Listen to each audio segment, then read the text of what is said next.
పశ్చిమ బెంగాల్ రాష్ట్రంలో మహిళా డాక్టర్ మీద జరిగిన అత్యాచారం హత్యను ఆ రాష్ట్ర ముఖ్యమంత్రి ఒక మహిళ అయి ఉండి కూడా అత్యాచారం హత్య చేసిన వారి మీద ఎలాంటి చర్యలు తీసుకోలేదని దీనిని నిరసిస్తూ ఈ రోజు క్యాండిల్ మార్చ్ ర్యాలీని హైదరాబాద్లోని నక్లెస్ రోడ్డు వద్ద తెలంగాణ రాష్ట్ర మహిళా మోర్చా అధ్యక్షురాలు డాక్టర్ శిల్పారెడ్డి ఆధ్వర్యంలో నిర్వహించారు. ఆ రాష్ట్రంలో మహిళా ముఖ్యమంత్రి ఉన్న మహిళలపై అఘాయిత్యం విషయానికి వస్తే పశ్చిమ బెంగాల్లో ఎలాంటి న్యాయం జరిగినట్లు దాఖలు లేవని గత కొన్ని నెలలుగా సందేశ్ ఖాళీ చోప్రా ఇప్పుడు కోల్కతాలో మహిళలపై అఘాయిత్యాలు జరుగుతున్నప్పటికీ సాక్ష్యాలను తారుమారు చేసి ఈ రకమైన వ్యక్తులను రక్షించడానికి ఆ రాష్ట్ర ప్రభుత్వం ప్రయత్నిస్తుందని బీజేపీ రాష్ట్ర మహిళా మోర్చా అధ్యక్షురాలు డాక్టర్ శిల్పారెడ్డి మండిపడ్డారు.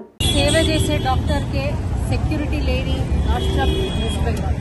ఇది కొత్తగా జరిగిన ఇన్సిడెంట్ ఏం కాదు. సందేశ్ ఖాళీలో జరిగిన ఇన్సిడెంట్స్, చోప్రాలో జరిగిన ఇన్సిడెంట్స్, దాని తర్వాత కోల్కతా. ఉమెన్ కి అక్కడ సేఫ్టీ లేదు. ఒక సీఎం అయ్యుండి, లేడీ సీఎం అయ్యుండి సాటి మహిళలకి ప్రొటెక్షన్ కల్పించలేని నువ్వు ఒక సీఎం గా ఇంకెన్ని రోజులు కొనసాగించారు? You are not fit to be a CM anymore.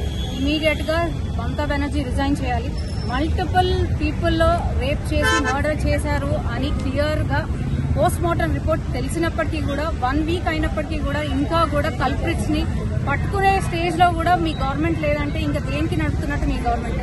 Modi గారు గవర్నమెంట్ ఎక్కడెక్కడ ఉందో అది మాత్రమే అక్కడ మాత్రమే ఉమెన్ సేఫ్ గా ఉన్నారు. టీఎంసీ పాలనలో, కాంగ్రెస్ పాలనలో ఎక్కడ ఉమెన్ సేఫ్ గా లేరు.